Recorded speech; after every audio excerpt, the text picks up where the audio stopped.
ሰላም በሳይ እንዴት ነህ? እንደው ዛሬ ስንገናኝ እንግዲህ ለፈው ሳምንትም ተገናኝተን እንዲሁ በፍጥነትም ለዚህ መድረክ የጋበዝኩ ብዙ ክስተቶች ተስተናግደዋል። ብዙ ነገሮችን ያንተን ሐሳብ ያንተን አስተያየት የሚፈልጉ ነገሮች ስላሉ ነው በፍጥነት እንድትመጣ የሚያደርኩ። እንደው ሰሞኑን አንድ ወሬ አንተንና አቶ ገዱን በተመለከተ በማህበራዊ ሚዲያ ላይ በርክቶ ያለው እንግዲህ አጠገባችን ያለው ብዙ ጊዜ እንገናኛለን። ምናልባት እንደው ምን የተለየ ተገኝቶ ነው በዚህ ደረጃ ሶሻል ሚዲያ ላይ ሁለታችሁ ስማችሁ እንደዚህ በረከተው ብዬ ነው እንግዲህ አንድም ለመጠየቅ የፈለኩት። እንደው በዚህ ልጀምር። ምንድነው ምን ሰማው ነገር ተቧቀሳችሁ ይባላል አንተና ገዱ? አው መሳይ እንግዲህ ይሄ እውነት ለመናገር ለሚዲያው እንደው ለመግቢያ ፈገግ ለማሰኘት ካልሆነ በስተቀር ለወሬ የሚሆን ነገር አይደለም። እንደምታውቀው እኔ ይሄን መንግስት ብዬ ከመጥራት ከአቆምኩ ቆይቻለሁ። ያንንም ስል እንደው ኢትዮጵያ ውስጥ በመናናቅና አንዱ የሌላውን ሐሳብ ላለመቀበልና ላለመቻቻል ሳይሆን በመንግስትነት የሚሰራቸው ስህተቶች በመንግስትነት የሚሰሩ ሳይሆን አንድ ተራዱሪየም የማይሰራቸው ነገሮች ናቸውና እንደው ይሄንን ሳስታውስ አንድ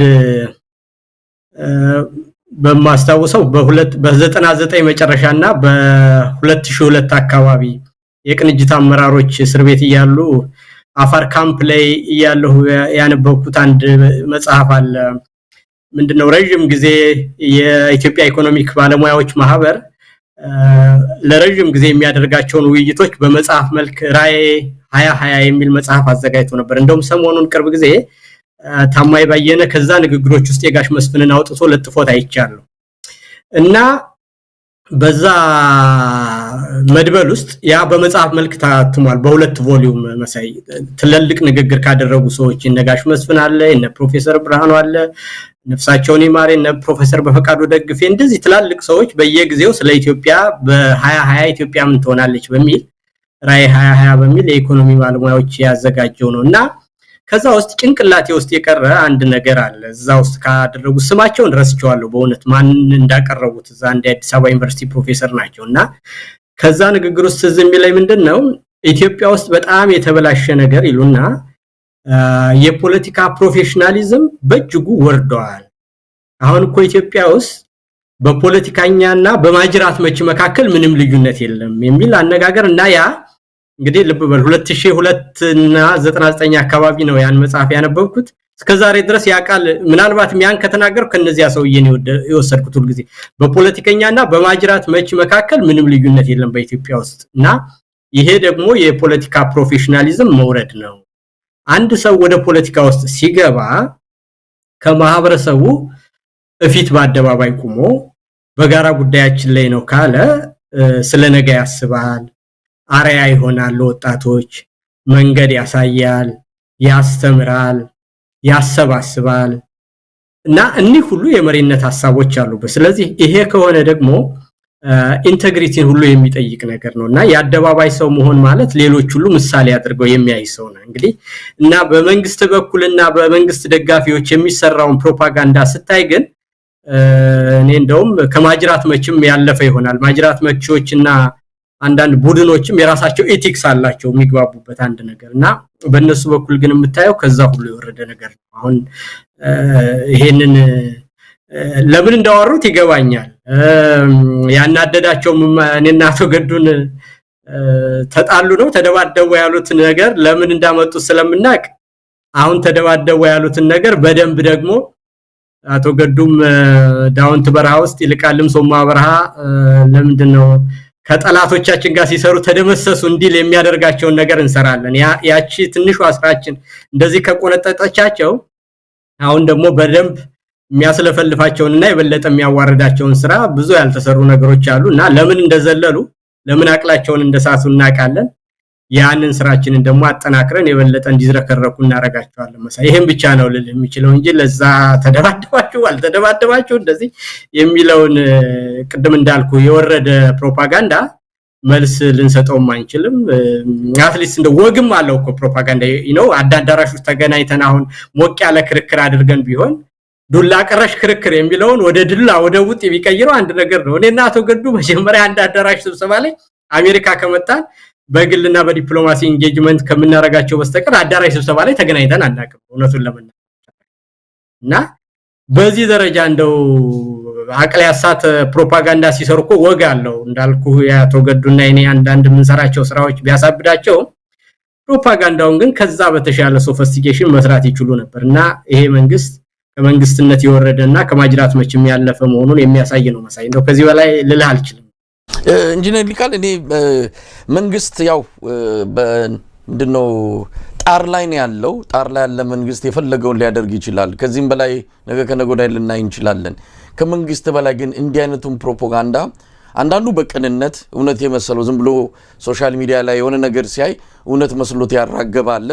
አንዳንዱ የመንግስት ደጋፊ ይሁን አይሁን መታቀው የለም ግን ዳር ይዞ እንዲህ አይነቱን መረጃ ግን አንጠልጥሎ በየሚዲያው ላይ በየሚቆጣጠረው ሶሻል ሚዲያ ሙን በተለያየ መድረክ ላይ ይዞት ሲሮጣ አለው የደረስንበትን ደረጃ ያሳየውን የግንዛቤ መጠናችንን አንድን ነገር መመርመር አንድን ነገር ነው በቅጡ ማየት ሳንችል ዘለን የምንቀበለውና የምናራግበው ነገር ከገዢው ፓርቲ መንደር ሌላ ነው ሌሎች አካባቢ ምን ደረጃ ላይ ብንደርስ ነው በማህበረሰብ ደረጃ ነገሮችን የመመርመር አቅም ያጠረን የመጣበት ምክንያቱ ምንድነው እሱ በጣም ከባድ ነው በተለይም የዚህ የሶሻል ሚዲያ ዘመን ሰውን ማሰብ ሁሉ እንዳይችልና እንደው ለደቂቃዎችም እንኳን ቆም ብሎ ቢያስብ አሁን ይሄ እንደው ተስታርቱ ይዛውን በእኛ ደረጃ ያለ ሰው ይደባደባል ሲባል ተደባደቡ ብሎ ለማውራት በራሱ አሁን ባቶ ገዱ ድቤ ያለ ሰው በኔ በፖለቲካ እድሜ ውስጥ ያለ እንደው ማቶ ገዱ ጋር ከዛ በኋላ ተደዋውለን እኮ ስንናገር ምን አለበት እንደው በእድሜ ነው ያንሳለሁኝ እኔን ተደባደበ ቢሉ ትንሽም ሰውነቱ ተቆጣ ደሙ ሞቀ ቢባል ስለው አይ ታላቅ ነው እኮ መኮርኮም ያለበት ታላቅ ነው ተማታቢ ይባላልኝና ተቀላልደንና አንድ ነገር ሊደረግ የሚችል ወሬ እንኳን ቢሆን እኮ it makes sense እንዳልኩ ፕሮፓጋንዳ ይሰራል ሁልጊዜም በመጠላው ላይ ምንድነው መጥፎ ገጽታ እንዲኖረው እንደዚህ ታደርጋለህ አይደለም ግን ይሄንን ነገር ለደቂቃም እንኳን በማይሆን ሰው በተሰበሰበበት ቦታ እንደዚህ ተደረገ ሲባል የት ቦታ ማን አለውይ መቼ የተደረገ ስብሰባ ነው እነማን ነበሩ እውነት በእነሱ ደረጃ ያለ ሰው በውጭ ሀገር እየኖሩ እዚህ ሀገር እኮ ፊዚካል መደባደብ ወንጀል ነው ታውቃለህ አይደለ እና ሊሆን ይችላል ወይ አይደለ አንድ ሰው ሊሰራው የሚችል በእኛና በሳቸው እድሜ ላይ ያለ ሰው ሊያደርገው የሚችልና ሊጠረጠር የሚችል ነው ወይ ብሎ ለደቂቃ ቢያስብ እኮ ይሄ ነገር ሊሆን እንደማይችል ማየት ይቻላልና እንዳልኩ ይሄ ነገር በጣም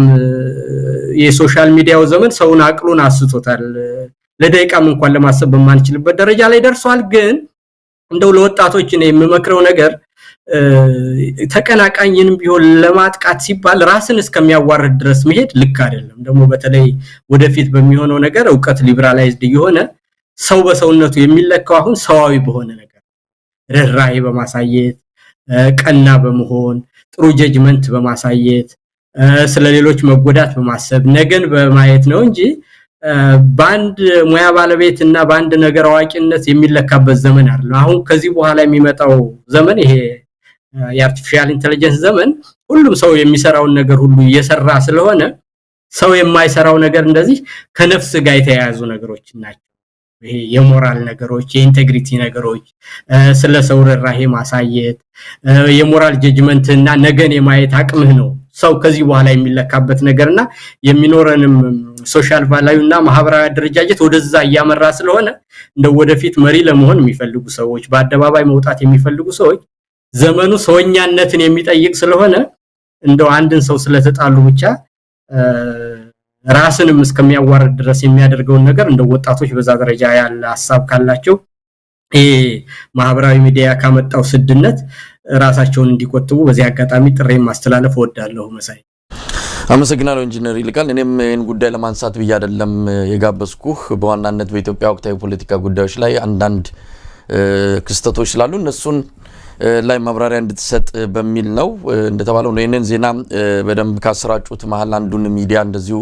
በግልም የማውቀው ስለሆነ አነጋግሬዋለሁ የመረጃ ምንጩን በተመለከተም ጠይቄዋለሁ እንግዲህ ምናልባት በደንብ አስተካክሎ ይቅርታ የሚጠይቅበት ሁኔታ ካለም አብረን የምናየው ይሆናል ከምንም በላይ ህዝብን ማክበር አለብን ለማናሰራጫቸው ያንዳንዱ ዜናዎችም ሆነ መረጃዎች ኃላፊነት እንዳለብን አድርጌ ነው የሚሰማኝ እንዳንድ ባለሙያ የቱንም ያለ የፕሮፓጋንዳ ስራ ውስጥ ብንገባም ኃላፊነት የሚሰማው ስራ ግን መስራት ይጠበቅብናል የሚለው በዚህ አጋጣሚ ለኔና መሰል የሙያው ባልደረቦች በዚህ አጋጣሚ መልእክትን ለማስተላለፍ ያህል ነው ኢንጂነር ይልቃል እንደው ከዚሁ ጋር በተያያዘ ዛሬ ምሽት የኢትዮጵያ ቴሌቪዥን የብርቱካንን ጉዳይ አለቅ ብሏል ሁለተኛ ዙር ዶክመንተሪ ፊልም ይዞ መጥቷል እንግዲህ ይሄ ጉዳይ ለምን በዚህ ደረጃ የመንግስት የቅድሚያ ትኩረት እንደተሰጠው ግራ ሊገባን ግራ የሚያጋባ ነገር ሆኖ ነው ያየነው እንዴት አየው አዎ የብርቱካን ጉዳይ ምናልባትም ነገ ከነጎዲያ ገለልተኛ ወይም ደግሞ ለህዝብ ክብር ያለው መንግስት ሲመጣ እውነተኛ ታሪኳን ወይም ደግሞ ልጅቱ ከሀገር ወጣ የደረሰባትን በትክክል በራሷ አእምሮ በመትናገርበት ጊዜ ልንሰማ እንችላለን ከዛ ባለፈ 10 ጊዜ እየመጡ አሁን እየደጋገሙ የብርቱካን እውነት ይሄ ነው ይያሉ የሚነግሩን ነገር እንዳልከው የፕሮፓጋንዳው እንደው ደረጃ ይሄን ያህል ዘቅጧል ማለት ነው ከምን አንፃር ተዋለ ድጋሚ መምጣታቸው እንግዲህ የዚህ መንግስት ታሪክ መሳይ የታወቀ ነው በነገር ላይ የኛንም ይሄ ጓደኛዬ ብለህ አገኘሁት ካልክና ካናገርከው የኛ ጉዳይም ከዚያው ከብርቱካን ጋርም የተያያዘ ነገር ነው ምንድነው በስተት የተሰራ ዜና አይደለም ሆን ብሎ እዚያው ስቱዲዮ ውስጥ የተፈጠረ በገጆች ተልኮ ተሰጥቶት የተሰራ ነው በአጠቃላይ ይሄን ነገር ያሰራጩ ሰዎችም የመንግስት ደጋፊ የሆኑ ሚዲያዎች ናቸው በሶሻል ሚዲያ ውስጥ መንግስትን ያግዛሉ የተባሉ አካላት ናቸው ደጋግመው ያወሩትና በመረጃ ስተት በመናምን የተሰራ ነገር አይደለም እንዲህ አይነት ዴቪል ኤረር አንድ ሰው ሊሰራ አይችልምና ዲዛይንድ ነው ውሸትነቱ እኮ እንዲሁ ስተማው ይታያል ሰው ተሳስቶ መረጃ እንደዚህ ብሎት ያደረገው ነገር አለ እነሱ ጋር ሁሉ ደውዬ እኮ ስልካቸው አይነሳ ምናምን እኮ ይላል እኮ መሳይ ያው ይሄ ማለት ምንድነው የኔ ስልክ ጠፍቶት ነው ይሄ ልጅ እኮ የሚያቀይ ልጅ እኮ ነው እኔን በሚገባ እኮ ቺካጎ ሁሉ በሰባያዊ ጊዜ እሱ ያለበት ከተማ ሚኒያፖሊስ ሂጄ ስብሰባ ሁሉ ኦርጋናይዝ ያደርግ የነበረ ምናምን ወዳጄ ነበር ልጅ እኮ ነው እና የኔ ስልክ አጥቶት ወይ የኛን አድራሻ አጥቶ አይደለምና አሰራሩ ሁሉ ከመጀመሪያ ውሸት መሆኑ ይታወቃልና ያ ውሸት ደግሞ በገጆች ተልኮ ተሰጥቶት የገዢው ደጋፊ የተባሉ ነገሮች ያርጉት እንጂ እንደ ያለውን እናንተ የምታናገሩ ከሆነ አንተ ራስህ የዋሃውናል ማለት ነው በስተት እንደተሰራ ዜና አድርገህ ካሰብክ ማለት ነውና እንደ ያለ ስተት በእኛ እድሜ ያለ ሰው ይደባደባል ብሎ ሰው ባምሮ አስቦ ነው መጀመሪያ እንደው ማሰብስ ይቻላል ወይ ነው ማለት ይሄንን እንኳንስ ዜና ማረግ ይሄ ስለዚህ እንደው ከጭንቀታቸው ነው እና የብርቱካንንም ዜና ያመጡበት ነገር መሳይ ወደ ዋናው ነገር ስገባለ ይሄ መንግስት መጀመሪያ ወደ ስልጣንም የመጣው ስልጣን ላይ የቆየው በሶሻል ሚዲያ እና ያቺ የሶሻል ሚዲያ ግርግር ደግሞ አሁን ሁሉ ነገሩ ውሸታምነቱ ሲታወቅበት በሙሉ ተበልቷል ያቺን ብርቅርቅታው ይሄ በየኮሪደር ልማቱም ፎቶውም ሶሻል ሚዲያ ሰራዊት ማሰማራቱም የህልውናው መሰረት የህዝብ ግንኙነትና ታይታ ነች ፎቶ አፕ ነች እና ያቺን ነገር ደግሞ በአሁኑ ባለው ጊዜ በዚህ በብሔራዊ ደህንነት መግለጫው ላይ ካየው እኮ የፕሮፓጋንዳ ጦርነት ተከፍቶብን በመድር ላይ ሲከፈቱ ምናምን ይያለ ያ ህመም እንዳመመውና በማህበራዊ ሚዲያ በኩል በተደረገው ሳይኮሎጂካል እና ፕሮፓጋንዳ ዋርፌር በሙሉ ውሸታም ስለሆነ ሌላ ነገር ስለሆነ አይደለም ውሸት ሳም ስለሆነ ያ ውሸቱ ደግሞ ስለተጋለጠ ተሸንፏልና ያንን እርቃኑን እንደቀረሰው የሚሸፍንበት ነገርና ለአንድ ቀንም ቢሆን የሚሆን ወሬ ፈልጓልና ሰው ደግሞ ባሳዛይ ነገር በሚዲያ ሴንሴሽናል በሆነ ነገር ሲያዝ የበለጠ ልብና አምሮ የመያዝ አቅም አለው ብለው ያምናሉ ያለው ነገርና የዚች ልጅ ነገር እንደዚሁ ሴንሴሽናል አድርጎ መቆየት ለወደቁበት አዳጋ ለአንድም ቀን ለሁለትም ቀን ቢሆን መሸፈኛ ይሆናል ከሚል የዋናው የምንድነች ስትሬንግዙ የነበረችው ነገር እቺ ሶሻል ሚዲያ ነች ያችንም ደግሞ ስለተሸነፈ ከዛ በኋላ ሰርቶ ቀዳውጥቶ የህዝብ ጥያቄዎችን መልሶ ለመኖር የሚችል መንግስት አይደለም እንደምታውቀው በእያንዳንዱ ቀን ምን ልፍጠር ያለ የኖረ መንግስት ነው ያ ደግሞ ከሆነ በእያንዳንዱ ቀን ሽንፈት ከሆነበት በየጊዜው ወደ ቁልቁለትና ወደ ውድቀት እየሄደ መሆኑን ስላወቀ አንድ አይነት ነው በእኛም ጋር ሊሰሩ ያሰቡት ፕሮፓጋንዳና የብርቱካንም ነገር በሳይኮሎጂካል ዋርፌር እና በፕሮፓጋንዳ ዋርፌር መሸነፋቸውና ስስብልታቸውን መመታታቸውን የሚያሳይ ነው። ኢንጂነር ሊቃል በነገራችን ላይ ድራማ መሆኑን የመንግስት የዚህ ሁሉ ደራሲ ፕሮዲዩሰር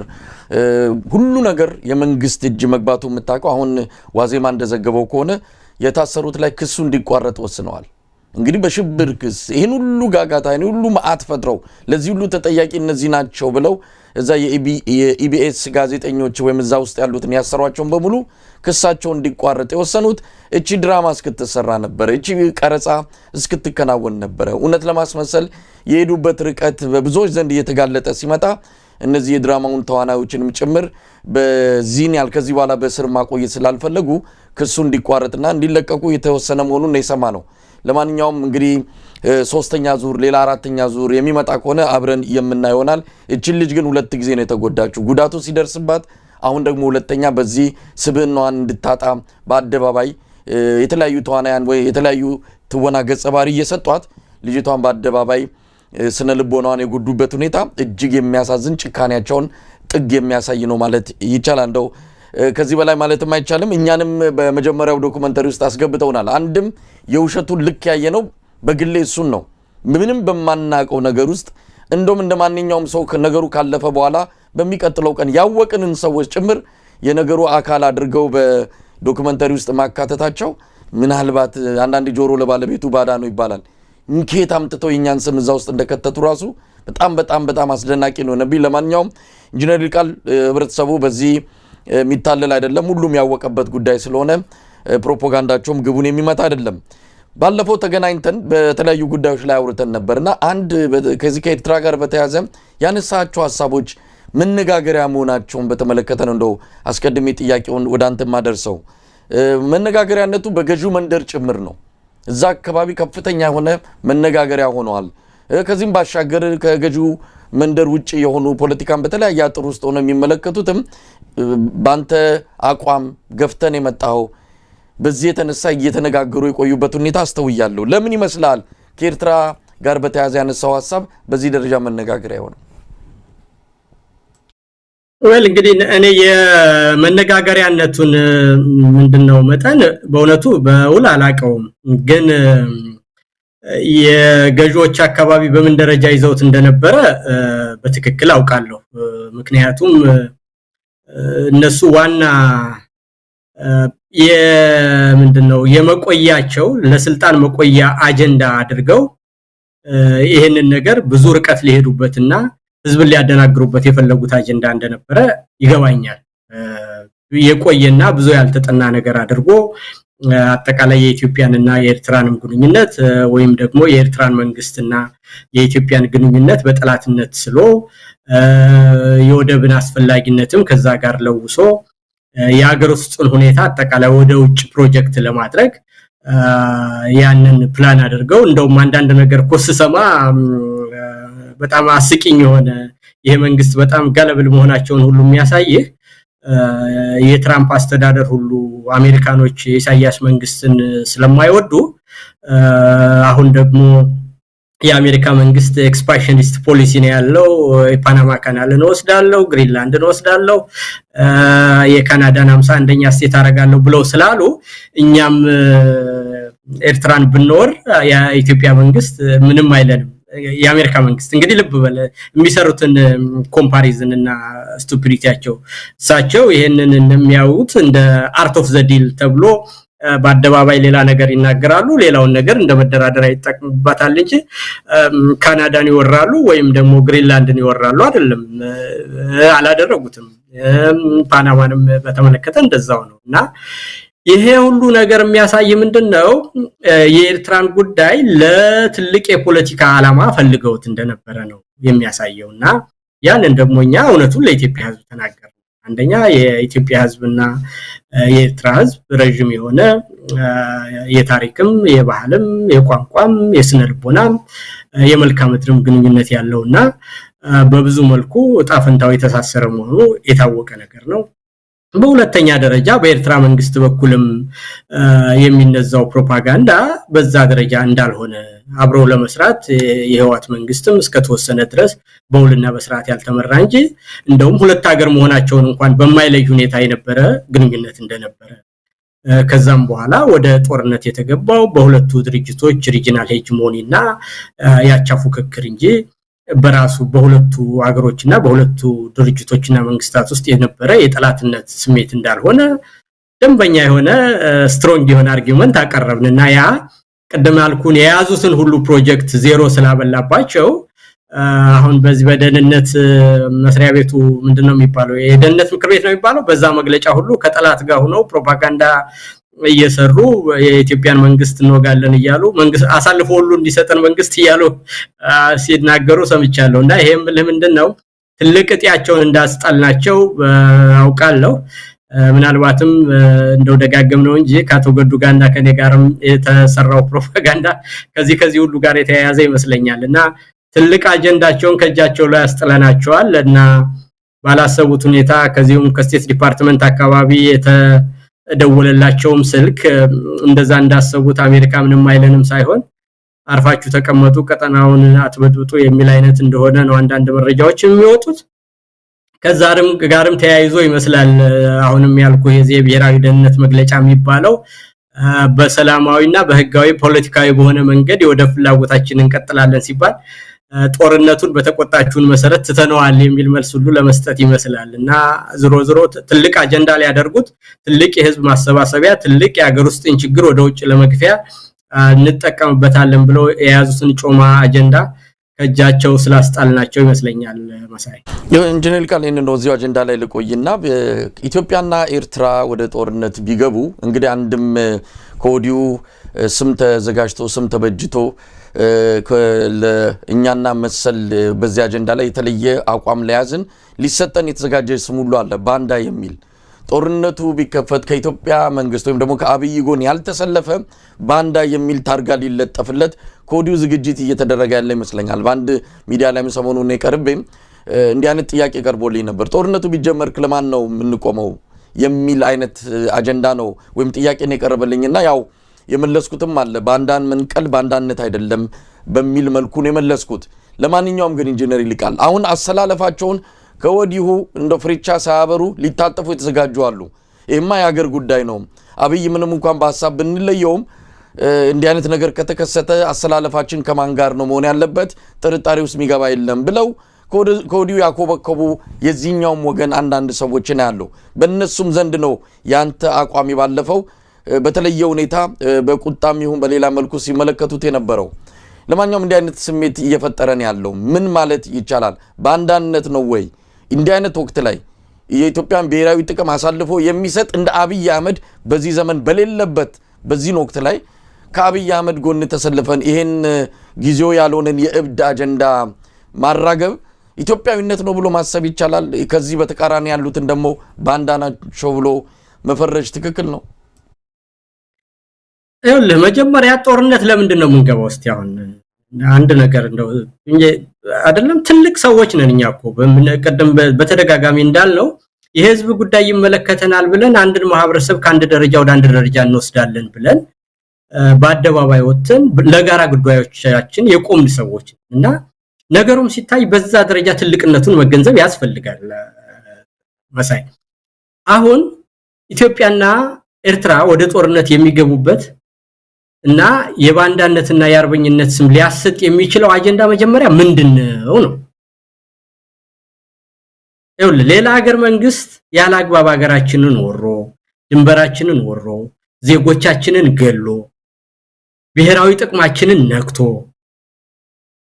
በዛ ደረጃ መንግስቱን ስለማንወደው ብቻ በአገር ህልውናና በአገራችን ብሔራዊ ጥቅም ላይ በመጣ ነገር ላይ ቅሬታ ስላለን ብለን አገራችንን አሳልፈን ብንሰጥ ባንዳነት ይሆናል ከዛም አልፎ የመዋጋት ግዴታም ሊኖርብን ይችላል ምክንያቱም ለሀገራችን ብለን ስለሆነ አንድ ነገር ምናደርግ የተሻለ ነገር ለማምጣት በሀገራችን ላይ አንድ ችግር በመጣ ጊዜና ከጠላት ሌላ ነገር በተሰነዘረብን ጊዜ ያንን ነገር ተዋግተን ሁሉ ከማንወደው መንግስት ጋር ያንን ልናደርግ እንችላለን ያ ለምሳሌ ጃፓኖች በሁለተኛው ዓለም ጦርነት ላይ ቻይናን በወረሩ ጊዜ የማኦ ኮሙኒስት ፓርቲ ከናሽናሊስት ፓርቲው ከገዢው ጋር ሆኖ አስገድዶ ከጃፓኖች ጋር ተዋግቷል ሀገራቸውን ስለወረሩባቸው። አሁን ኢትዮጵያ ውስጥ የሆነው ነገር ምንድነው ካልከኝ ሱዳን ውስጥ ገብቶ የሚበጠብጥ መንግስት ኢትዮጵያ ውስጥ ያለው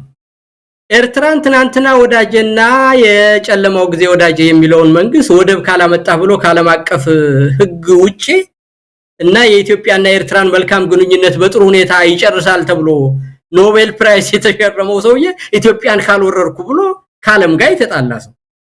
የኢትዮጵያንና የኤርትራን ግንኙነት መልሶ ያበላሽ። እንደዚሁ ደግሞ ሉዓላዊነትን በተመለከተ አንድን ሉዓላዊ ሀገር የውጭ ግንኙነት በማይመለከት ከአንድ ሀገር ግዛት ጋር ልዩ ፊርማ ተፈርሞ ከሱዳን ጋር እንደዛ አይነት ችግር ውስጥ የፈጠረበት አገር ውስጥ ህዝብን በህዝብ ላይ ያነሳሳ እርስ በርስ ያጫረሰ የሚል መንግስት ይሄንን መንግስት ለማስወገድ በተመለከተ ለምናረጋው ጦርነት አጋሮቻችንን ከውስጥም ከውጭም ማሰባሰብ ሲገባን ከዚህ መንግስት ጋር አብራችሁ ተዋጉ። እሱ ሂዶ ሲሄድ ኢንሴንቲቭ ምንድነው? አሁን የኤርትራ መንግስት እኮ ኢትዮጵያ ለወረራ አላለም ባለሁበት ነው ያለው ያለውትም ባርጀርስ ስምምነት የተሰጠ ነው። ያንንም ሲጠይቅ ሰምተን አናቅም። የኢትዮጵያ መንግስት ወደብ አመጣለሁ ብሎ የሌላ ሀገር ሲወር ሂዳችሁ ሂደን ኑረር ነው የሚባለው። እና እነዛ አርበኛ ነን የሚሉ ሰዎች ምንድነው የሚሉ ቀድሞ ነገር እኮ እንደው አንዳንዱ ነገር ቅድም እንዳልኩ ባልተረጋገጠ ነገር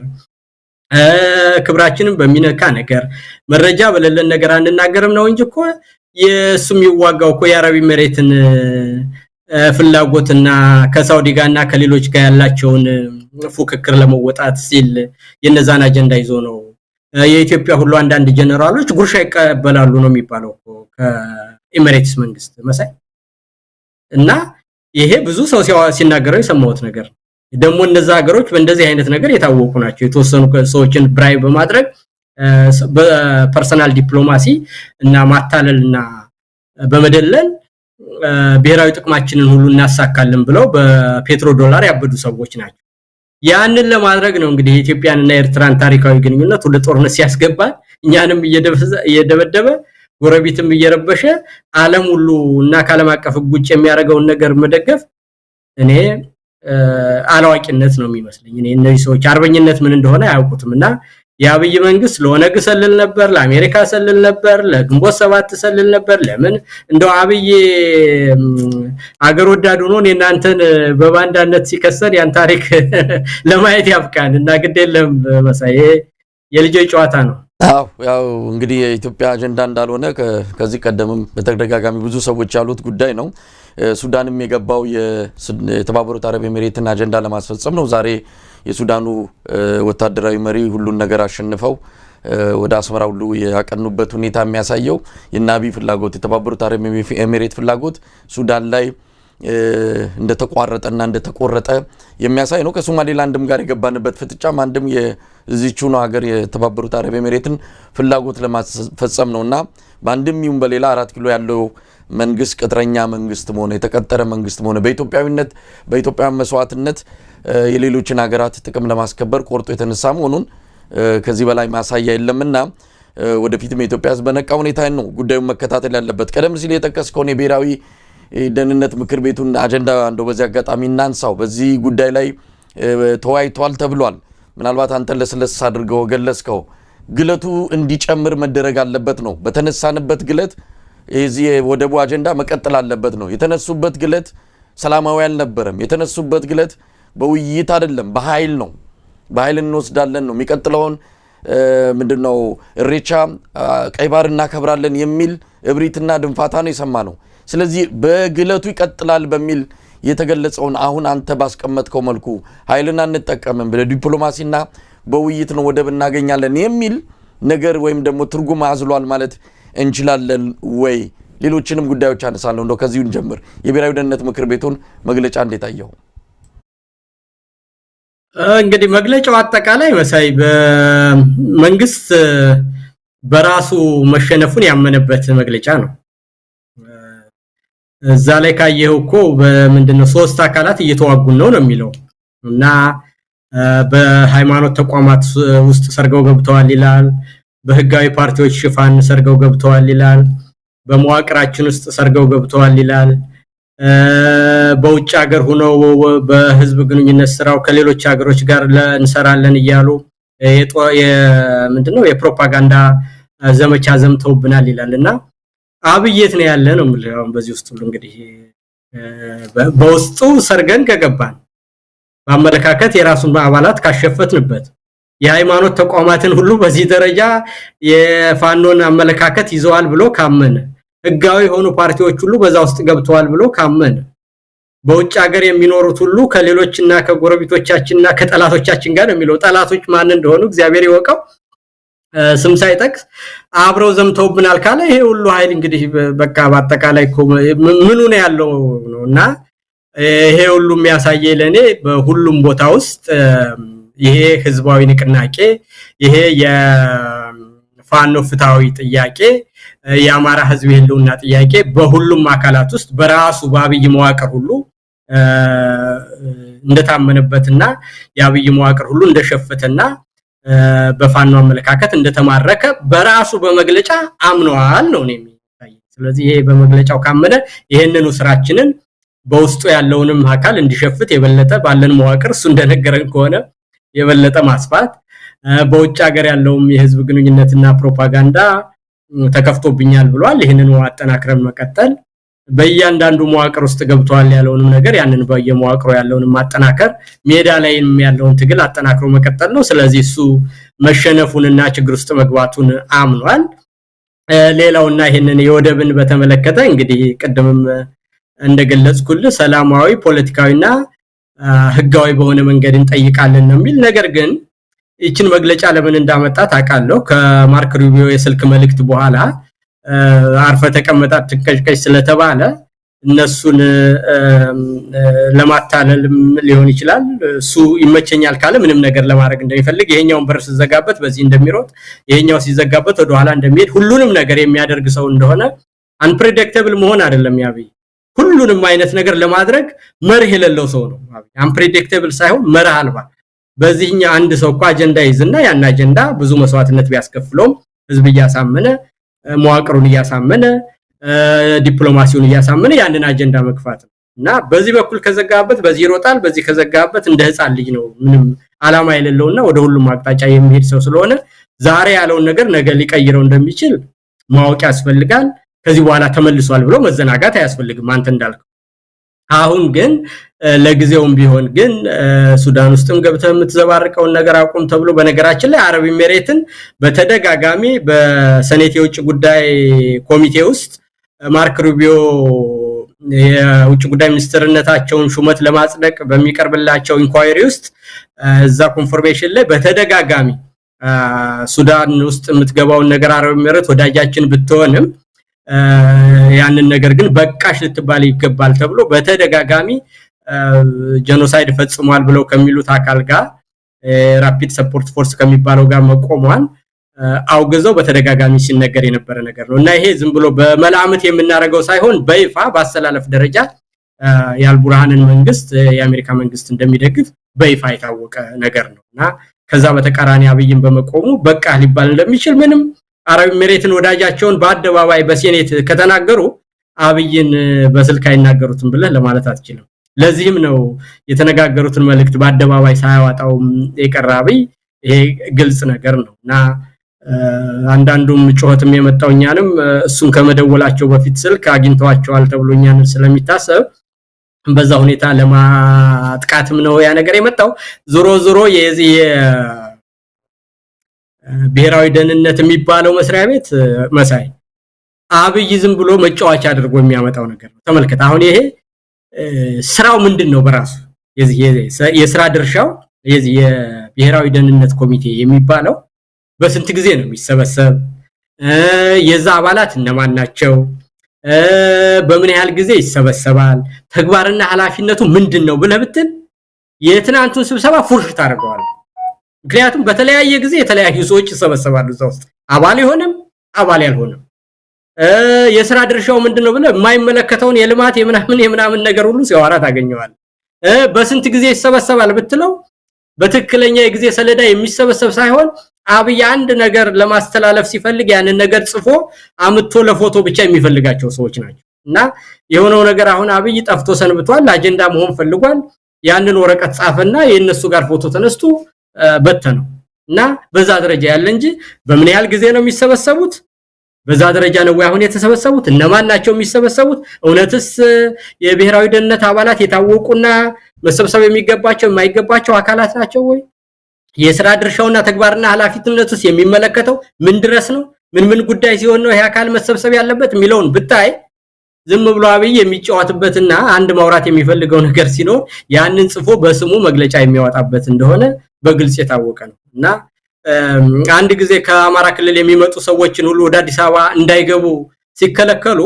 የመንግስት የመፈንቅለ መንግስት ሙከራ ሁሉ እየተደረገ ስለሆነ ብሎ መግለጫ ሲሰጥ ሁሉ አውቃለሁ የዚህ የብሔራዊ ደህንነት ኮሚቴ የሚባለው ያኔ ከአማራ ክልል ወደ አዲስ አበባ አትገቡም እየተባለ በሚባልበት ጊዜ እንደዚህ አይነት ሁሉ መግለጫ ሲሰጥ ነበር አብይ በአማራ ላይ ጦርነት ለማወጅ ሲፈልግ ፕሪቴክስት ሁሉ የሚያደርግ ነውና ይሄ ሁሉ ነገር ማወራህ ምንድነው አብይ የሰሞነኛ ወሬ ምን ይዤ ልምጣ ብሎ ሲል ያን ወሬ ደግሞ ብቻዬን መናገር አልፈልግም ጋዜጠኛ ጠርቼ ማብራሪያ መስጠት አልመደብኝም ስለዚህ የሆነ አካል ጠርቼ በዛ ስም ይሄን መግለጫ ልስጥ ተብሎ አብይ አጀንዳ ለመሆን ብሎ ያመጣው ነገር እንደሆነ እንጂ ሲሪየስሊ ታስቦበት የተደረገ ነገር አርጋ አትውሰዱ ነገ ይሄንን ያለው ሁሉ ነገር ገልብጦ ሌላ ነገር ሲያረግ ልታገኘው ትችላለህ መሳይና በዛ ደረጃ ነው እንግዲህ ኢንጂነር ይልቃል የብሔራዊ ደህንነት ምክር ቤቱን በተመለከተ አጠቃላይ ሀገሪቱን ደህንነት አስመልክቶ በአንድ ወቅት ላይ ያገኘነው መረጃም ከዛው ከደህንነት መስሪያ ቤት የመጣ ነው በጣም ያስፈራል የኢትዮጵያ ሁኔታ እንድንፈራ የሚያደርግ ነው በህዋት ጊዜም የነበረ የደህንነት አንድ አመራር ያደረሰን መረጃ ነው እንግዲህ በመረጃው ላይ እንደተመለከተው ከሆነ በወቅቱ በአቶ መለስ ዜናዊ የሚሆን ከዛም በኋላ የደህንነት ጉዳይን የተመለከተ ያንዳንዱ የደህንነት መስሪያ ቤት ወይም ደግሞ የደህንነት ግብረ ኃይሉ አባል መስሪያ ቤት ጧት መረጃ ይቀባበላል መረጃ ይለዋወጣል ቢያንስ የኢትዮጵያን የ6 ወር ጊዜ የስጋት ትንታኔ ይሰራል በጣም በጥልቀት በጎረቤት ሀገር በሀገር ውስጥ ያሉት በሙሉ ነገሮች ለሚቀጥሉ 6 ወራት ምን አይነት ነገር ይዘን እንጓዝ የሚል ሁሉ ግልጽ የሆነ ነገር ማፕ ተቀምጦ የምንሄድበት አሰራር ነበረ ዛሬ የአንድ ቀን የለንም ነው የአንድ ቀን ኢትዮጵያ ምን ላይ ነች የሚለውን አንግባባም ሌሎቹ የደህንነት ጉዳይን በተመለከተ የጸጥታ ጉዳይን በተመለከተ ያሉት መስሪያ ቤቶች የሚግባቡበት ነገር የለም ሁሉን ነገር ለአብይ ስልክ ይደውላሉ አለቃ አብይ ብቻ ነው የሚያውቀው ስለዚህ የደህንነት ምክር ቤቱ የሚባለው ዝም ብሎ የይስሙላ ነው አንታው እንደገለጽከው ድንገት አብይ አህመድ እንደተባለው ታሞ ጠፍቷል የሚል ወሬ ተበራክቷል ወሬውንም እነሱ አሰራጭተውት ሊሆን ይችላል ድንገት ተናፍቄ ልምጣ በሚል ሲመጣ ደግሞ የሆነ ነገር ይዞ መምጣት አለበት እንደነዚህ አይነት ጉዳዮችን ምናልባት ወደኋላ ላይ እናነሳው እንችላለን የትግራይንም ጊዜያዊ አስተዳደር በእንደዚህ አይነት ሴሬሞኒ ሽግግር ማድረግ ርክክብ ማድረግንም ጨምሮ በእነዚህ አጀንዳዎች ብቅ ማለት የፈለገ ነው የሚመስለው ለማንኛውም ወደ ደህንነት ምክር ቤቱ አንዳንድ ጉዳዮች እንምጣ ብዙ ነገሮችን አንስቷል የማይመለከተውንም ጉዳይ ኢትዮጵያ ተበለጽጋለች ሁሉ ብሎ የፓርቲ ወገንተኝነትን ያነሳበት ሁኔታም አለ ገለልተኛ ተቋማት ናቸው እንግዲህ ተብሎ የሚታመነው መከላከያም ሆነ የደህንነት መስሪያ ቤቱ ስለ ብልጽግና ጉዳይ ይነሳል ስለ IMF ሁሉ የተነሳበት ጉዳይ ነው ያለው ኢትዮጵያ ውስጥ ያለው በሙሉ የጸጥታም ሆነ የእገታ ሌሎች ችግሮችን ቀውሶችን በሙሉ ጣት የሚጠነቁሉት በሌሎች ኃይሎች ነው መንግስት ወደደም ጠላ ማንንም ያድርገው የሀገሪቱን ደህንነትና ጸጥታ የማስከበር ኃላፊነት እንዳለበትም ዘንግቶ ሌሎችን የመውቀስ ላይ ያተኮረ ይመስላል እንዳልኩም ውጭ ያሉትንም በፕሮፓጋንዳ ስማችንን እያጠፉ ነው በሚልም ምናልባት ነገ ከነጎዳክ በኢንተርፖል አማካኝነት እንደኛ አይነቱን በመንግስት ላይ የተለየ አመለካከት ያላቸውን አክቲቪስቶች ጋዜጠኞችንም አድኖ ለማስያዝ ፍላጎት እንዳለው ያየንበት መግለጫ ነው በአጠቃላይ መንግስት ያለበትን ሁኔታ ያሳየን ይሆን የደህንነት ምክር ቤቱ ያወጣቸው ነገሮች ያው እሱን ነው በአየሁት በአንድ መልኩ መሳይ እንዳልኩ አንድ ነገር ምን ጥቅም አለው ምን ጉዳት አለው የምንሰራው ነገር ምንድነው ካስቀመጥነው ራዕይና ግብ አንፃር ምን ያህል አሳክተናል ተብሎ የወጣ ነገር አይደለም ከዛም ቀራርመው የማይመለከታቸው ነገር ሁሉ አውርተዋል እንደው ፖለቲካና አቃለን ለማለትም ይመስላል እኮ ምንድነው የፈረሱ አሊያንሶች የፈረሱ ያሉ ሀገሮች ምስቴሲስ ምናም አሁን ያ ምን አገባቸው በዛ ሁኔታ ቢወራም ደግሞ አሁን ያ ፐብሊክ የሚደረግ አይደለም እንደዛ አይነቱ ነገር አንድ ብልህ የፖለቲካ ሰው እንደዛ አይነቱን በአደባባይ ሊናገር አይችልም ዛሬ ወዳጅ ለሆነው አካል ነገ ላይግባባ ይችላል ወይም ደግሞ ዛሬ ቅር የተሰኘውን ሰው ነገ አብረህ ልሰራ ስለምትችል የግድ ካልሆነ በስተቀር ስለሌሎች ሀገሮችና ስለሌሎች ሁኔታዎች የምሰጠው ነገር በተቻለ መጠን የተቆጠበና ነን ኢንተርቬንሽኒስት የሆነ ሐሳብ መሆን እንዳለበት በዲፕሎማሲ ውስጥ የታወቀ ነገር ነው። ይሄ ግን የምታየው አብይ ኢንሴኪዩርድ መሆኑ ሀገሩን አልቻለውም ዕውቀት የለውም ብቃት የለውም የሚል አስተያየት ስለሚሰጥበት አውቃለሁም ለማለት የሚመስል አይነት አስቂኝ የሆነ ነገር አለበት። በዛ ላይ ደግሞ መዋቅሬን ሁሉ ወረውኛል ካለ በውጭ ሀገር ፕሮፓጋንዳ ከሌሎች አካላት ጋር ሆኖ ሁሉ ዘምተውብኛል ካለ መሬት ላይ ሲሸነፉ ይላል እኮ ፕሮፓጋንዳና ሳይኮሎጂካል ወርፌር አንዱ የትግል ሜዳ መሆኑን ሁሉ ይረሳዋል። በቃ አሁን ያለ መዋቅ ነው መሬት ላይ ሲሸነፉ እንዲያረጉ አይባልም። ሁለቱ አብሮ ያለ ነገር ነው። ሳይኮሎጂካል ወርፌር አንዱ አይነት የጦርነት ግንባር ነው። ሁለተኛ ነገር ህፃናትን ትምህርት ቤት ላይ እየጨፈጨፈና በህዝብ ላይ ጦርነት ማወጁንና ያንን ለመከላከል ባላቅም ሁሉ ህዝብ መነሳቱን ረስቶት እንደ እንትን ምንድነው ቪክቲም ሜንታሊቲ ሁሉ ሊያመጣ ይፈልጋልና በተቻለ መጠን የሱን አስተዳደር ለመንቀልና በኢትዮጵያ ውስጥ መንግስት እንዲኖር ቀጠናውም አጠቃላይ የኢትዮጵያ ህዝብም የአማራ ህዝብም በሰላም እንዲኖር ለማድረግ የትንቅንቅ ትግል እየተደረገ መሆኑን ረስቶት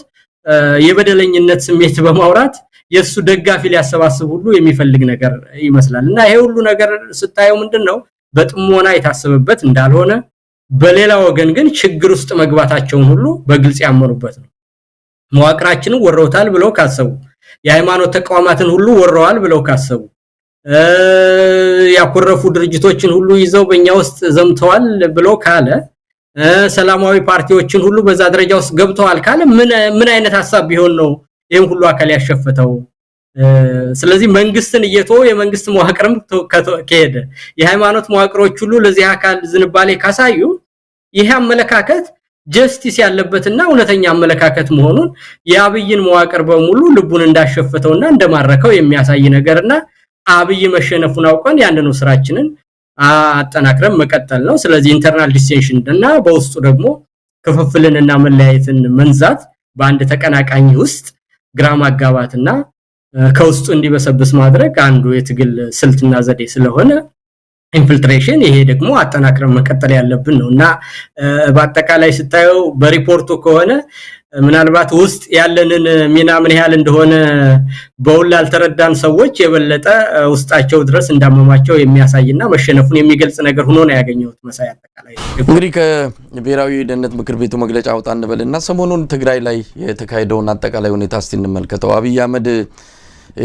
በትግራይ ያለውን አጠቃላይ የፖለቲካ ለውጥ የተመለከተበት መነጽርና ወይም ለመፍታት የሄደበት መንገድ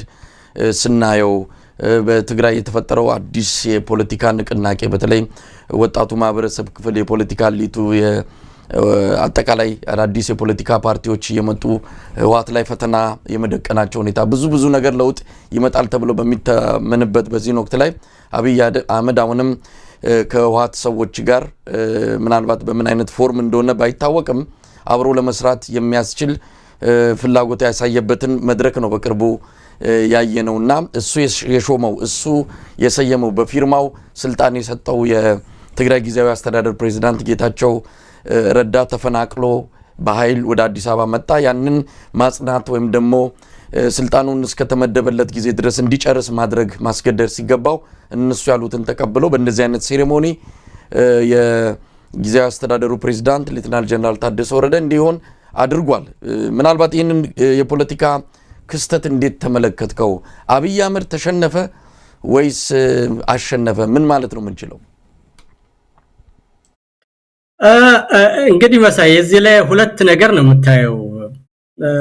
የትግራይ ፖለቲካ ብዙ ጥንቅጥ ያለበት ነገር ነው። አሁን አንደኛው በአጠቃላይ በትግራይ ናሽናሊዝም ውስጥ ያለው ነገር እንትን ነው። ይሄ እንደው ጀብደኝነት ባልልህ እንኳን ይሄ ሂብረስ የሚሉት በእንግሊዘኛ ሁሉን ነገር እንችላለን ባይ አይነት ናሽናሊዝም ነው ህወሓት ውስጥ የተፈጠረውና ያንን ናሽናሊዝም በሚመጥን ሁኔታ ደግሞ ፕሪቶሪያውን ስምምነት ብዙ አካል አልተቀበሉትም። እንደ ሽንፈት የሚያሳይ አይነት መንፈስ አለው ብለው ስላመኑ ለትግራይ ናሽናሊዝም ሰጥቶት ከነበረው አመለካከት ጋራ ብዙዎቹ ያንን ለመቀበል ይቸግራቸዋል። በሌላ ወገን ደግሞ አዳዲስ ህዋትን ይሄን ሁሉ ነገር ካደረገ በኋላ በባጀት ዶጀብደኝነት አርቆ ባለማየት እና የአይዲዮሎጂና የድርጅት ታማኝነት ይዞ ለህዝቡ የሚመጥን ነገር ባለመስራቱ ትክክለኛ ሊደርሺፕ ባለማሳየቱ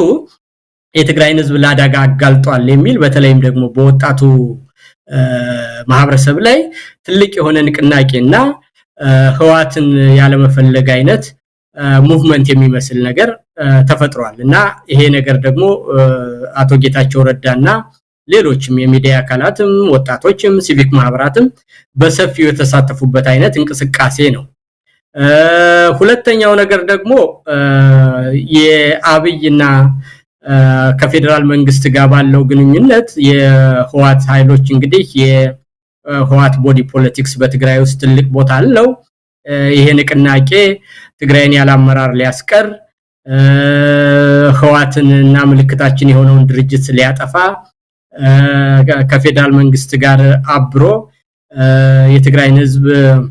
ሊያቆረቁዝና መልሶ ምርኮኛ ሊያደርግ በሚል ህዝባቸውን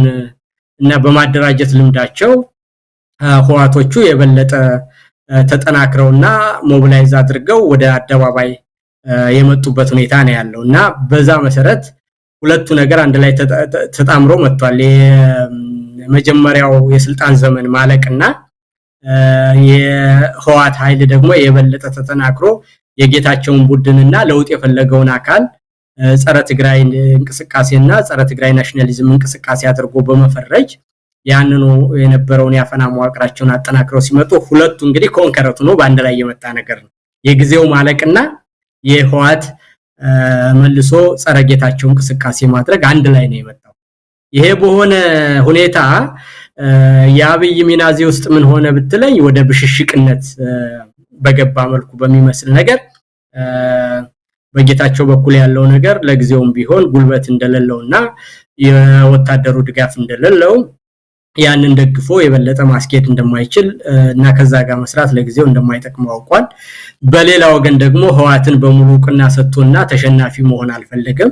ስለዚህ ያደረገው ነገር ምንድነው? ስልጣን ሰጪም ከልካይም ምን ነኝ በሚመስል ዋና ተፈራራሚ የነበረው ህዋት በሌለበት ሁኔታ መርጫዋለሁ ያለውን ሊቀመንበርና ዘመኑን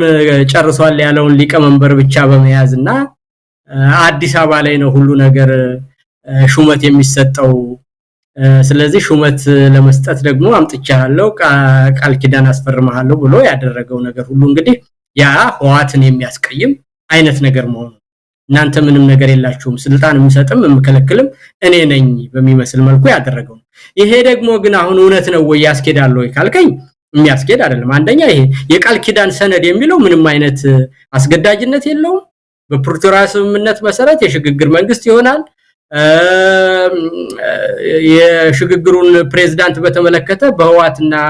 በጠቅላይ ሚኒስትሩ የጋራ ስምምነት ይፈጸማል ይላል እንጂ የዚህ የቃል ኪዳን ሰነድ የሚባለው በምንም አይነት ምንም ተቀባይነት የሌለው ከፕሮፓጋንዳ ያለፈ ምንም ባይንዲንግ የሆነ ነገር አይደለም እና የጀነራል ታደሰ ስልጣን የሚመነጨው ከፕሪቶሪያ ስምምነት እንጂ ይሄ ቃል ኪዳን ሰነድ የሚባለው ሴሬሞኒያል የሆነና ፕሮፓጋንዳ ምንም አይነት ጥቅም የሌለው ነገር ነውና የሚሆነው ስምምነቱ በህዋት መካከልና በፌደራል መንግስት መካከል የሚፈጸም ኮንሰንት እንጂ በእንዲህ አይነት ነገር ማድረጉ የባሰ ህዋቶችን ለውስጥ የሚያስገባ አለመተማመን መኖሩን የሚያረጋግጥ ያንን ግን አምኖ መቀበል ያልፈለገበት ሁኔታ በተለይም ደግሞ በልዩ ሁኔታ በቃል ኪዳን ሰነድ ውስጥ ከፕሪቶሪያው ስምምነት ውጭ ከሌሎች አካላት ጋር የሚደረጉ ግንኙነቶችን ማስቆም የሚለው ነገር በሌላ አነጋገር ህዋቶች ከፕሪቶሪያ ስምምነት ውጭ የሄዱበት ያለ መንገድ አለ ብሎ ማለት ነውና ያንን ደግሞ የሚያደርግ ፕሬዝዳንቱ ለብቻ የሚፈርመው ሳይሆን ከሆነም በስምምነቱ አካላት ውልሰጭና ውልተቀባይ ሆነው በአንድ ላይ የተፈራረሙት የፕሪቶሪያ ስምምነት ውስጥ የፌደራሉ መንግስትና ህዋት ናቸው እንጂ ፕሬዝዳንቱ ብቻውን የሚፈራረመው ከአብይ ጋር የተለየ ውል የለውም። በኔ የህግ ዕውቀት የለኝም፣ ግን በኔ ኮመን ሰንስ እና በውል ሰጪና በውል ተቀባይ አይነት ግንኙነት መሰረት በልዩ ሁኔታ ጀነራል ታደሰና ራሱ ሸዋሚ ራሱ ውል ግዴታ ሰጪ ራሱ አጽዳቂ የሚሆንበት አይነት አሰራር ሊኖር አይችልምና ይሄ የሚያሳይ ከህዋቶች ጋር ወደ ብሽሽቅ ፖለቲካ መግባቱን የሚያሳይና ገና ቅራኔው የበለጠ ያደገ የሚሄድ መሆኑን የሚያሳይና የጀነራል ታደሰ ስራ በጣም ከባድ እንደሚሆንባቸው የሚያሳይ ነው በኔ ግምገማ መሳይ። እንግዲህ ወደ ሌላው ወደ አማራ ክልል ጉዳይ እንግባ። ሰሞኑን የአማራ ክልል ምስለኔ አስተዳደር እየታመሰ ነው። ያው የጸጥታ መዋቅሩን ካፈረሰና በሌሎች ሰዎች ከተካ በኋላ እንዲሁም ሰሞኑን የምስለኔው አስተዳደር ምክትል ፕሬዝዳንት ይርጋ ሲሳይ ወጥቶ በክልሉ ቴሌቪዥን ላይ የተናገረው ነገር በክልሉ አሁንም የፖለቲካ ሰዎች ማለትም የገዢው ፓርቲ የፖለቲካ ሰዎች እዛ ዙሪያ የሆነ ትርምስ ሊኖር እንደሚችል ፍንጭ የሰጠ ነው ማለት እንችላለን። ገና የሚመቱ ሰዎች ወይም ደግሞ ከስልጣን የሚፈናቀሉ ሰዎች እንደሚኖሩ ነው በይርጋ ሲሳይ ቃለ መጠይቅ ላይ የተረዳ ነው። በአጠቃላይ አሁን የብልጽግናው አገዛዝ በአማራ ክልል ሚሊሻውንና አድማ በታኙን ከፊት በማስቀደም አዲስ ዙር ጥቃት በፋኖች ላይ እንፈጽማለን ብለው እየተዘጋጁበት ያለውና ክረምቱ ከመግባቱ በፊት ይሄንን ለማጠናቀቅ እየተነጋገሩ ነው ያሉት። እንግዲህ ይሄንን ለማድረግ አቅሙ አለን እንደው መከላከያ ሲበዛ ነው ሚሊሻውና አድማ በታኙ ይበቃል እስከማለት ደርሷል። ይርጋ ሲሳይም በቃለ መጠይቁ ላይ ግን ያለው መዋቅርን ማስተካከል አለብን፣ ከክልል እስከ ወረዳ ፈትሸን መቀየር አለብን። ይሄ ሊያንጫጫ ይችላል ግን መንጫጫቱ ምንም አያመጣም የሚል በእብሪትም የተናገረው ነገር ነው የሰማ ነው። እንዴት አየው ግን በአማራ ክልል ምስለኔው አስተዳደርም ሆነ በአጠቃላይ በመዋቅሩ ላይ የሚታየውን ግራ መጋባትና መታመስ? መሳይ ጥሩ ጥያቄ ነው ያመጣው። የሰውየውን ንግግር በደንብ ካየኸው አጠቃላይ ከሰውነት እንቅስቃሴው ይሄ ቦዲ ጀስቸር ከሚሉት በዚህ ሀገር ቋንቋ ብታየው በደንብ ብዙ የምትረዳው ነገር አለ። የቃላት አመራረጡ፣ የድምጽ ቶኑ፣ የሰውነት እንቅስቃሴው የመሳሰሉትን ነገር ካየ ይሄ ሰውዬ በከባድ ጭንቀት ውስጥ ነው እንደሚናገር ይታወቃል። እና ሁለተኛ በሚናገርበት ሁኔታ ውስጥ ሁሉ ደግሞ ብዙ ነገር በአንድ ጊዜ ያሰበ እንደሚናገር እና የታመቀ ነገር ውስጡ እንዳለ በደንብ ታይበታል። ይሄንን ደግሞ ራሱ እንደ አሳይመንት ከፈለገ ራሱ ማለት ነውና ከዚህ የምትረዳው መዋቅሩን ከላይ ወደ ታች እንደገና እናፈርሰዋለን ነው የሚለው። የጸጥታ መዋቅሩን ከክልል ጀምሮ እስከ ታች ድረስ እንደገና እናያዋለን የሚል ነገር አለው። ስለዚህ ሽንፈት በመጣ ቁጥር በመዋቅር ውስጥ መፍረስ፣ ያ መዋቅር መሸፈት፣ የበለጠ ወደ ህዝብ መጠጋት ድል በተቃረበ ቁጥር ያለ ነገር እንደሆነ ይሄ የፋኖች እንቅስቃሴ የበለጠ ማደጉን በራሱም በግልጽ አንዳንድ አመራሮች ከፋኖች ጋር ሁሉ ግንኙነት እንዳላቸው እዛው ላይ በይፋ ተናግረዋልና ያ መዋቅሩ ሰርገው ገብቶብኛል ብሎ እንዳሰበና በአካባቢነትም ጭምር እርስ በርስ እየተሻቆቱ እንደሆነ በግልጽ የሚያሳይ ነገር ነው። የዛ የሽኩቻውንም ደረጃ በሚገልጽበት ጊዜ መሳይ በደንብ ከሰማው መዋቅሩን ማስተካከል ያለበት ምንም ማድረግ ያለበት ብልጽግና ነው የሚለው። በውስጡ ያለው የጸጥታው ማመጽና ምን ማለት አይመለከታችሁም ማለት ብልጽግና ነው የሚወስንም ምንምልም እንደ መንግስት አቅዶ ይሄንንም ማድረግ የሚችለው ብልጽግና እንጂ ሌላው መዋቅር አጋዥ ነው የሚለው። ልብ ብለህ ከሰማው በሌላ አነጋገር የቆዩትን የጸጥታ አካላቱንም ሌሎች ሴክተር መስሪያ ቤቶች ምኑም አይመለከትም ብልጽግና ያለውን ብቻ መቀበል ነው ሲል ሌላው ራሱ መዋቅሩ በመንግስት ላይ እንዳመጸበት ከራሱ ከንግግሩ ተረዳል። በቃ የእሱ የብልጽግና ጽፈት ቤት ኃላፊ ስለሆነ ብልጽግና የሚላችሁን ስሙ እንጂ የጸጥታ አካላትም ሌሎችም በመዋቅሩ ያላችሁም ጥያቄ ማንሳት አትችሉም፣ እናፈርሰዋለን እንበትነዋለን ነው እና ከዚህ የምትረዳው ነገር በአጠቃላይ በአካባቢውነትም ብልጽግናና ስታብሊሽድ የሆነው መዋቅርም ከባድ ግብግብ ውስጥ እንደሆኑ በሰውየው ንግግር፣ ጭንቀት፣ የሰውነት እንቅስቃሴ እና የድምጽ መቆራረጥ ሁሉ ስታየው አጠቃላይ ከተናገራቸው ነገሮች ከፋኖ ጋር ሁሉ እነዚህ የነበሩ አመራሮች ግንኙነት ነበራቸው ብሏል። ከክልል ጀምሮ እስከ ወረዳ ድረስ ያለውን መዋቅር ይሄ መጀመሪያ ነው በግልጽ እንሄድበታለን ብሏል። ደግሞ በለውጥ ቲዮሪ ውስጥ ካየ ደግሞ አንድ የለውጥ ሐሳብ የበለጠ ሴንተር ኦፍ ኢንፍሉዌንሱ እየሰፋና ዌቭ እየጨመረ ሲሄድ የራሱኑ የመንግስትን መዋቅር እየበላውና እርስ በርሱ እየተጠራጠረ መተማመን ወደማይችልበት ደረጃ ጣት ወደ መጠቋቋም እየደረሰና መዋቅሩ ወደ ህዝብ እየወገነ መምጣቱን በግልጽ የሚታወቅ ነገር ነው። ሁለተኛ ነገር ደግሞ ዋናው የትግሉ ደግሞ አንቀሳቃሽ ነገር አማራ በአማራነቱ በመጠቃቱ እና ይሄ ናሽናሊዝም በጣም በተለይም ኤትኒክ ናሽናሊዝም ሲሆንና በማንነት ሲጠቃ ናሽናሊዝም በጣም ከሁሉም አይዲዮሎጂዎች በላይ በጣም ኃይለኛና ፓወርፉል የሆነ እንትን ነው መሳይ ትልቅ አይዲዮሎጂ ነውና በማንነቱ በጋራ የተጠቃን አካል የዋል ይደር እንጂ በየትኛው መዋቅር ውስጥ ያሉ የብሔራዊ ደህንነት ምክር ቤቱም የሰጠው መግለጫ ይሄኛው ሰውዬም የሰጠው መግለጫ በመንግስት ውስጥ ያለውን መረበሽና መዋቅሩ እየፈራረሰበትና በአጠቃላይ ያረገረገ መሆኑን የሚያሳይ ግልጽ ማሳያ ነው። ይሄን እንግዲህ ራሳቸው የተናገሩት ነውና ወደ ድል መቃረቡንና የአማራ ህዝብ ጥያቄ ፍትሃዊ መሆኑን ሁሉም ህዝብ እየተቀበለው መምጣቱን መግደልም እየመረራቸው ከወንድሞቻችን ጋር መሰለፍ አለብን የሚሉ በመንግስት መዋቅር ውስጥ ያሉ አካላት ሁሉ የፋኖን መዋቅር በተግባር እየደገፉ በአመለካከት እየደገፉ መንግስትን እየከዱ ልባቸው እየሸፈተ ያለበት ሁኔታ ላይ መሆናቸውን በግልጽ አሳይቶኛል መሳይ የሰውየው ንግግር። እንደው ኢንጂነር ቃል ምን ልናይ እንችላለን ማለት ያው በርግጥ በተወሰነ ጃንስ ለመግለጽ ሞክረዋል። በቀጣይ በአማራ ክልል ልናይ የምንችለው ነገር ምንድነው? እንግዲህ አብይ አህመድ ምንድነው ፕላን ቢ ብሎ ያቀደው አለ። በተለያየ መልኩ ጀነራሎችም እያመለጣቸው ይሆን ምናልባት በሞቅታ መድረክ ላይ የሚናገሩት ነገር አለ። እምቢ ካላችሁ ክልሉን ለፋኖ አስረክበን እንሰጣለን በሚልም ማስፈራሪያ እነዚህን የመስለኔ አስተዳደር ባለስልጣናትን የሚያስፈራሩበት ሁኔታም አለና ለፋኖ ሰጣለው የሚለው አገላለጹ በራሱ በእጃቸው ያለ ለፋኖ መስጠትም አለመስጠትም በእጃቸው ያለ አስመስለው ነው ብልጽግና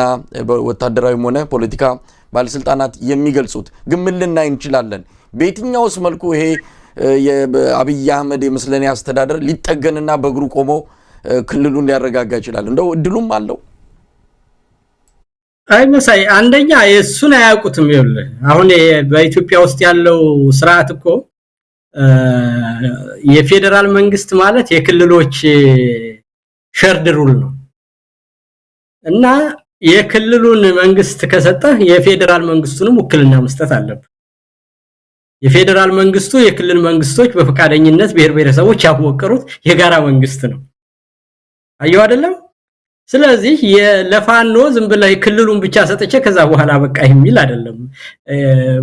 to start with የአማራ ጥያቄ መዋቅራዊ ነው። ያ መዋቅራዊ የሆነ ነገር ደግሞ ህገ መንግስታዊ ነው። በህገ መንግስታዊ ለውጥና የሽግግር ጊዜን የሚጠይቅ እንጂ የክልል ስልጣንን በመስጠት የምታበቃው ጥያቄ አይደለም። የህዋት ጋራ የነበረው ጸብና ስምምነት እኮ የተጠናቀቀው ህገ መንግስቱን በማክበር አብይ ህገ መንግስቱን ሊጥስብን ነው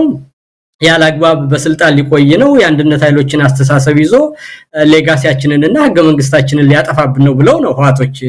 ምርጫ መደረግ ሲገባው ያለ ምርጫ ቆየ። ከዛ በኋላ ደግሞ በቆየ ቁጥር ጊዜ በሄደ ቁጥር የሱን ደጋፊዎች ያበዛ ይሄን ህገ መንግስት ሊቀይርብን ነው ጸረ ህገ መንግስት ነው አብይ ብለው ነው አይደለ የተጣሉ። ስለዚህ ህገ መንግስቱን አከብራለሁ ሲሉ ሁለቱም የሚወዱት ነገር ሲሆን በዛ ተስማምተው ነው የቆዩት። የአማራ ክልል ኬዝ ግን ኢንታየርሊ ከዛ የተለየ ነው። ይሄ መሆኑን አብይም ወይ አያውቀውም ወይ አይፈልግም። እነዚህ የሚያወሩ ጀነራሎችም ራሳቸው ስለምን እንደሚያወሩ የአማራ ህዝብ ለምን እንደሚታገልም በእውነት አያውቁትም ወደ ማለት ያደርሳል ባጭር አነጋገርና አንደኛ የፌደራል መንግስት ማለት የክልሎች በጋራ ያቋቋሙት ክልሉ ሰልፍ ሩል ሲሆን ፌደራል መንግስቱ ደግሞ ሸርድ ሩል ነው። የራስ አስተዳደር አለ፣ የጋራ አስተዳደር አለ። በዛ መሰረት የተቋቋመ የህብረት መንግስት ማለት ነው በአማርኛ። ያ ከሆነ ደግሞ ያ የህብረት መንግስቱ ቀመር እኛን በአግባቡ ያስተናገደ ሳይሆን የሚያስገድለን ነው የአማራ ህዝብ ጥያቄ። በሌሎች አካባቢዎች የፖለቲካ ውክልና የለንም፣ የማህበራዊ ውክልና የለንም፣ እንሳደዳለን። ህገ መንግስቱ አጠቃላይ በእኛ ላይ ምንድነው እንድንገደልና እንደ ሰው እንዳንኖር ትርክት የፈጠረብን አመለካከት ስለሆነ አጠቃላይ የማህበራዊም የፖለቲካም የኢኮኖሚም ጭቆና እንዲደርስብን ያደረገን ነገር መዋቅራዊ ነው ስለዚህ ያ መዋቅራዊ ችግር እስካልተፈታ ድረስና ወደ ሽግግር ጊዜ ካሌር የሚፈታ ችግር የለምና ይሄ የሚያወሩት ነገር ሁሉ መሳይ ስለ ሁኔታው ግንዛቤ ካለ መኖርና የጥያቄውንም ልክ የመፍትሄውንም ደረጃ በውል እንደማያውቁት ማሳያ ነው ብዬ ነው ላልፈው የሚችለው ግን አንድ አይነት ነገር አብይ እንደፈለገ ደግሞ ማወቅ ያስፈልጋል አብይ እቺ የምርጫ ጊዜዋ ስለደረሰችበት ይችን የምርጫ ጊዜ ስልጣኑን ሌጂቲሜት አድርጎ ለማሳለፍ ከዛ በኋላ እሱ ራሱ ልዩ የሆነ ጠቅላይ ሚኒስትር ነኝ የሚልበት ከምሬ ከዘመነ ወይም ከሀብቴ ወይም ከደሳለኝ የተለየ ስልጣን እንደሌለው ከብዙዎቹ እንዳንዱ እንደሚሆን ስለሚያቅ ያቺ ጊዜ ሳታልፍ አንድ አይነት መቋጫ ነገር አበጅቶ ስልጣኑን ለማራዘም የሚፈልጋት ነገር እንዳለች ይፈልጋል በዛ ሂደት ውስጥ አንዳንድ ጊዜ ድርድር የሚመስል ነገር ማውራት ይፈልጋል አሁን እንዳልከውም ክልሉን ለፋኖ ሰጥቶ ስለመውጣት ያስባል ሌሎች ነገሮች ሁሉ መውጫ ቀዳዳ ጠፍቶት በዛ ውስጥ እየዳከረ እንዳለ ይታወቃል ግን ያንን ደግሞ እኛ ያብይን አታላይነት አውቀናል ይሄ ስርዓት የበሰበሰ ስርዓት አንተም መግቢያ አካባቢ እንዳልከው በፍጹም መጠገን የሚችል እንዳልሆነ ከፕሮፓጋንዳ ስልቱ ከሚያወጣቸው እንትኖች በመዋቅሩ ውስጥ ያለው ኢንፊልትሬሽን ይሄ ስርዓት ካልተወገደ በስተቀር ለአማራም ሆነ አጠቃላይ ለኢትዮጵያ ጊዜ በሰጠነው ቁጥር ችግራችንን መፍታት ወደማንችልበትና አገር እስከማጣት ሊያደርሰን ስለሚችል ይሄንን ስርዓት ከማስወገድ ያለፈ መልስ እንደሌለው ጊዜ በሄደ ቁጥር ሁሉም የኢትዮጵያ ህዝብ ያረጋገጠ የመጣበት መንገድ ስለሆነ እዛ ላይ አጠናክሮ ከመሄድ ያለፈ ያብይን ፕሮፓጋንዳ ብዙ ቦታ መስጠት አያስፈልግም ግን ጭንቀት ላይ እንዳለና አንድ አይነት መውጫ ቀዳዳ እየፈለገ እንደሆነ ከነሱ ንግግርም ከሱ አንዳንድ ያለፍ ብሎም ከሚናገረው ንግግር ከኛም ራሱ ከባህሪው ከ6 ከ7 አመት እንደተረዳ ነው በዛች ደረጃ ያያሰበ እንደሆነ በግልጽ ማወቅ ይቻላል መሳይ እንደው ኢንጂነር ሊቃል ለመጨረሻ ላነሳ ያሰብኩት ከዚህ ከሀገራዊ ምክክር ኮሚሽኑ የሰሞኑ የባህር ዳር እንቅስቃሴ ጋር የተያያዘ ነው እንግዲህ በዚህ መድረክ ላይ የምክክር ኮሚሽኑ አማራ ክልል ወደ ተለየ ታሪክ ምዕራፍ መግባቱን የኮሚሽኑ ሰዎች ገልጸዋል ከአማራ ክልል ህዝብ አጀንዳ እየሰበሰብን ነው ከህብረተሰቡ ከምሁራን ከተለያዩ የህብረተሰብ ክፍሎችም እንደዚሁ የአማራን ህዝብ አጀንዳዎች እየሰበሰብን ነው የሚል ነገር አንስተዋል እንግዲህ የአማራ ህዝብ አጀንዳ ምንድነው የሚለውን ያው በእነሱ በሰበሰቡት ልክ እየገለጹት ይገኛሉ ያነሷቸው ነገሮች ግን የአማራ ህዝብ የሚያነሳቸው ጥያቄዎች ሳይሉ እንጭፍጫፍ የሆኑ ጉዳዮች ክስተቶች ከመጡ በኋላ ተከትሎ በመጡ ነገሮች ላይ የአማራን ህዝብ ጥያቄዎች አሳንሰው እነዚህ ናቸው ብሎ የተረዱትን አንስተዋል ለማንኛውም ፋኖን ከህብረተሰቡ ለመነጠል ደግሞ ጫካ ያሉት አጀንዳቸውን አላኩም ቢልኩልን ደስ ይላል የሚል ሐሳብም በኮሚሽኑ ሰዎች አማካይነት ሲገለጽ ምናልባት የብልጽግናን አቋም ነው በእነዚህ ሰዎች አንደበት ላይ መስማት የቻልኩት ምክንያቱም ፋኖ የወጣው የህዝቡን አጀንዳ ይዞ የህዝብ ምንም የተለየ አጀንዳ የለውም ከህብረተሰቡ ከሚያቀርበው አጀንዳ የተለየ አጀንዳ እንዳላቸው ጫካ ያሉት አድርገው የገለጹበት ሁኔታ ኮሚሽኑን ገለልተኝነት ጥያቄ ውስጥ የሚያስገባ በፊትም ስንል የነበረውን የበለጠ የሚያረጋግጥ እንጂ ሌላ ትርጉም የሚሰጠው አይደለም ለማንኛውም 4-5ኛ ቀናቸው ነው አጀንዳ እየሰበሰብን ነው አሉ ምን እያደረጉ ነው መሳይ ያሉበትን ሁኔታ ነው ሰዎች እኔ በጨዋነት እንደው for the benefit of the doubt ሰጥቼ ካለማወቅ ነው እንደዚህ የሚናገሩ ከሆነ ጫካ ያሉት ብለው የሚያወሩት ነገር ትክክል እንዳልሆነ ለማወቅ ከፈለጉ የብልጽግና የአማራ የብልጽግና ጽፈት ቤት ኃላፊ የሰጠው መግለጫ ይሁንና ያ ጥያቄ የአማራ ህዝብ ጥያቄ የህዝብ ጥያቄ መሆኑንና ንቅናቄ መሆኑን መረዳት ከፈለጉ የአማራ የደህንነትና የጸጥታ መዋቅሩ በሙሉ በፋኖ የተወረሰ ነው ብሎ ያለውን የአማራ ብልጽግና ጽፈት ቤት ኃላፊ የሆነው ሰው የሰጠው መግለጫ ይሁት ሁለተኛ ደግሞ አብይ ራሱ ጽፎ በብሔራዊ ደህንነት ምክር ቤት ብሎ የሰጠው መግለጫ ይሁት እዛ ውስጥ የሚለው የፖለቲካ ፓርቲዎች ሁሉ ይሄን እንደተቀላቀሉ ሰላማዊ የሚላቸው የሃይማኖት ተቋማት ሁሉ እንደተቀላቀሉት ይሄን ትግል በራሱ መዋቅር ውስጥ ሁሉ እንደተቀላቀሉት በውጭ ሀገር የሚኖር ሁሉ የያዙት መሆኑን በራሱ በብሔራዊ ደህንነት ምክር ቤት መግለጫ ውስጥ ጥያቄው መንግስትን እስሩ ድረስ እንደገባ ይሁትና ጫካ ያሉ ታጣቂ ከሚለው ንግግር ለመውጣት ከፈለጉ የራሱን የመንግስትን መግለጫ ይሁት ይሄንን ጨዋ ከሆኑ ያንን ካዩ በኋላ መልሱን ያገኙታል እዛ ላይ ማለት ጫካ ያሉት ከሆነ በፋኖ ዋናው መዋቅሩ ተብሎ የዋናው ዋና የጸጥታ ኃላፊዎችን ሁሉ ገንድሶ የጣለና በፋኖ ውስጥ ያሉ እና የፋኖን ሐሳብ የሚደግፉ ናቸው ካለ እንዴት ጫካ ያሉ ብሎ ማለት ይችላል? የብሔራዊ ደህንነት ምክር ቤት የተባለው ዋና እንደ ስሙን ሄድ ከተባለ የብልጽግናን መዋቅርም የተቋሚ ፓርቲ መዋቅርንም የሃይማኖት መዋቅሮችንም ውጭ ያሉ ዳያስፖራዎችንም ወሯቸዋል ከተባለ እንዴት ነው ጫካ ያሉ የሚባለው? ይሄ ጥያቄ። ስለዚህ በዚህ ደረጃ ቢረዱት መልካም ነው እላለሁ። ከዛ ያለፈ እንደሆን ግን አጠቃላይ ይሄንን የምክክር ኮሚሽን የሚባለውን ካየ መሳይ ትልቅ እንደው በቀላሉ አንድ ሪሰርች ሜተድ ሲሰራ እንግዲህ በጀት የሰጠ ማን ነው? የሪሰርቹ መስሪያ አብይ ነው። ሜቶዶሎጂውን የነደፈላቸው ማን ነው? አብይ ነው። መጨረሻ ላይ ኮንክሉዥን እና ሪኮመንዴሽን የሚሰጥ ማን ነው? ዳታ ኮሌክተር ማን ነው? እነዚህ ሰዎች እኮ ዳታ ኮሌክተር ናቸው። በቃ የአብይ ሪሰርች ዳታ ኮሌክተርስ ናቸው። እንዲያረጋ አብይ ነው። መጠይቁን ያዘጋጀው አብይ ነው። መጨረሻ ላይ ተጠሪነታቸው ለአብይ ነው። ሪኮመንዴሽኑ እና ኮንክሉዥኑ የሚሰራው አብይ ነው። እነሱ ምንድናቸው? ዳታ ኮሌክተር ናቸው። ስለዚህ አሁን በእነዚህ ሰዎች ዳታ ኮሌክተርነት በአብይ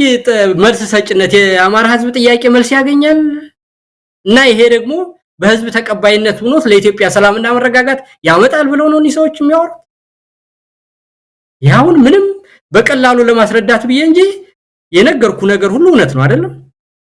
የነዚህን ሰዎች ተግባርና ኃላፊነት ወስኖ ያወጣው ማን ነው? አብይ ነው። መጀመሪያ እኮ ተጠሪነቱን ለጠቅላይ ሚኒስትር የሚለው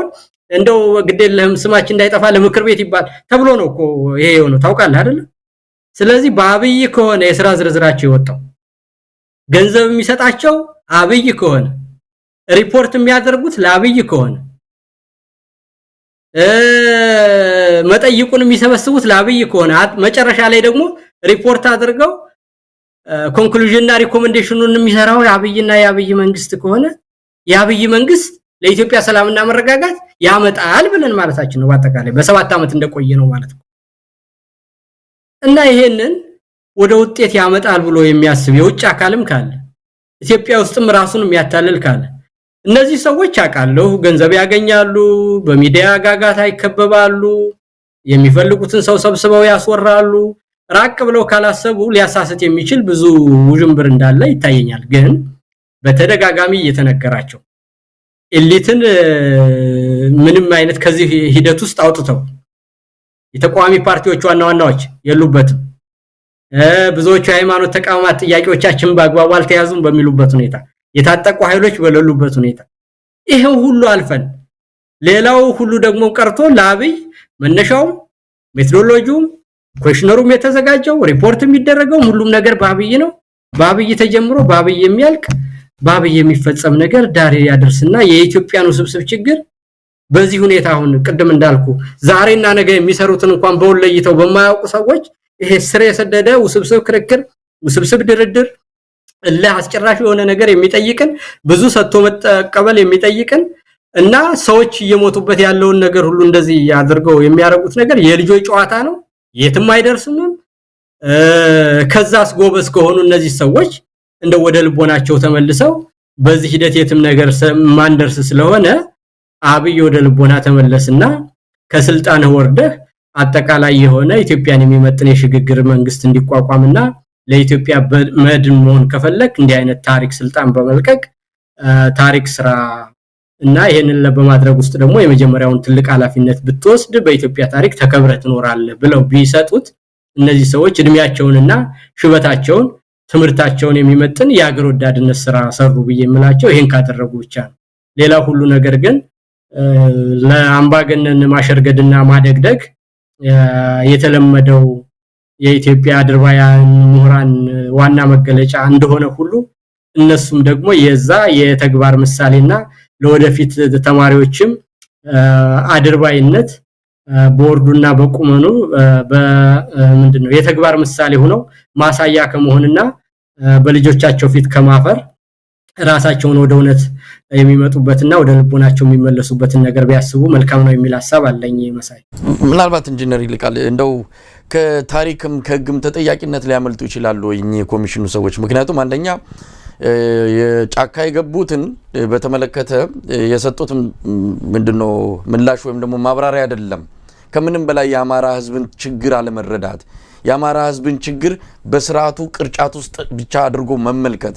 ለዚህም የተሳሳተ ግንዛቤ ህብረተሰቡ ላይ እንዲረጭ ሌላውም እንዲረዳው በማድረግ ረገድ የብልጽግና መሳሪያ መሆናቸው በራሱ በተባባሪነትም ይሁን በግንባር ቀደምትነት ተጠያቂ ሆኖ በህግ ፊት ነገ ከነገ ወዲያ ልናያቸው አንችልም ወይ? በታሪክም ሆነ በህግ ሊጠየቁ የሚገቡ ናቸው። ለምሳሌ አንዱ አብይ አህመድ ሲያቀነቅነው የነበረው አጀንዳ መሳሪያ አስቀምጡና ኑ የሚል ነው። ይህንን አጀንዳ በራሱ በኩል ማድረግ የትም ርቀት እንደማይወስደው ሲረዳ በእነዚህ በኩል ነው አሁን በሰፊው እየተነገረ ያለው መሳሪያ አስቀምጣችሁ ግቡ። ይሄም አላዋጣ ሲላቸው የሆነ አንድ የተስማማ ነው ወይም ደግሞ ከኛ ጋር እየሰራ ያለ የፋኖ ቡድን አለ ብለው ደግሞ እርስ በርስ እንዲጠራጠሩ አንዱ አንዱን እንዳያምን እንዲህ አይነቱን የብልጽግና ፓርቲ ታክቲክ በምክክር ኮሚሽኑ በኩል እንዲነገርን ያደረጉት። ይሄም በራሱ የብልጽግና አጀንዳ መሆኑን በደንብ ነግረናቸው በዚህ በኩል ምላሽ እንዲሰጡ በዚህም በዛም